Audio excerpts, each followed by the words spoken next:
Halo semuanya, kembali lagi bersama saya Ibu Turiko Diatnyana dengan NIM 2024 Pada video kali ini saya akan membahas mengenai pembelajaran multimedia bagian 3, yaitu mengenai pendekatan untuk desain multimedia. Sebelum itu, apa sih itu pendekatan dalam pembelajaran multimedia itu? Pendekatan dalam pembelajaran multimedia merujuk pada cara atau metode yang digunakan untuk mengintegrasikan berbagai elemen media. Contohnya seperti teks, gambar, video, animasi, dan juga suara dalam suatu proses pembelajaran. Tujuan dari pendekatan ini adalah untuk menciptakan pengalaman belajar yang lebih menarik, interaktif, dan juga efektif bagi siswa dengan memanfaatkan teknologi multimedia. Dua pendekatan untuk desain multimedia.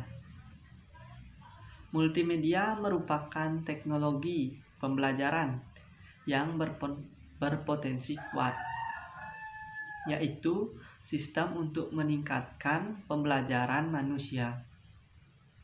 Tujuan praktis penelitian tentang pembelajaran multimedia adalah untuk merancang prinsip desain untuk presentasi multimedia.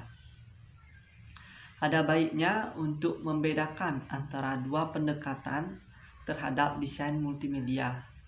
Nah, yang pertama itu ada pendekatan yang berpusat pada teknologi, dan yang kedua ada pendekatan yang berpusat pada pembelajar atau juga peserta didik. Nah, yang pertama saya akan menjelaskan mengenai pendekatan yang berpusat pada teknologi.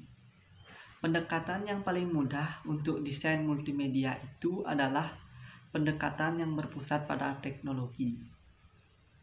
Pendekatan yang berpusat pada teknologi ini dimulai dengan kemampuan fungsional multimedia.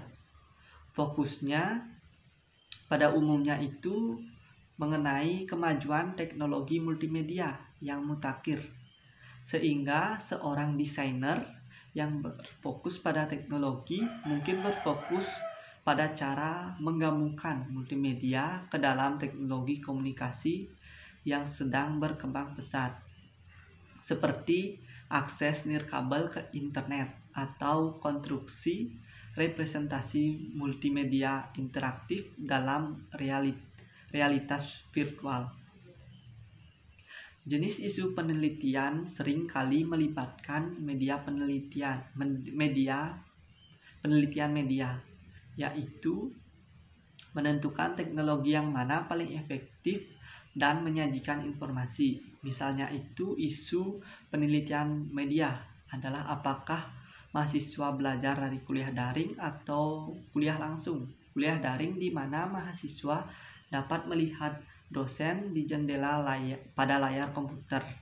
Sedangkan kuliah langsung di mana mahasiswa benar-benar duduk di kelas dan bertemu langsung dengan dosen. Nah, yang kedua itu pendekatan yang berpusat pada pembelajar atau peserta didik. Pendekatan yang berpusat pada peserta didik menawarkan alternatif penting untuk pendekatan yang berpusat pada teknologi. Pendekatan yang berpusat pada peserta didik dimulai dengan pemahaman tentang cara kerja pikiran manusia yang berfokus pada penggunaan teknologi multimedia sebagai bantuan kognisi manusia. Nah, pertanyaan penelitian difokuskan pada hubungan antara fitur desain dan juga sistem pemrosesan informasi manusia. Misalnya itu membandingkan desain multimedia yang memberikan beban ringan ataupun beban berat pada saluran pemrosesan informasi visual peserta didik. Premis yang mendasari pendekatan yang berpusat pada peserta didik adalah bahwa desain multimedia yang konsisten dengan cara kerja pikiran manusia lebih efektif dalam mendorong pembelajaran daripada yang tidak. Baik itu mengenai pembahasan tentang dua pendekatan untuk pembelajaran multimedia. Saya tutup dengan terima kasih.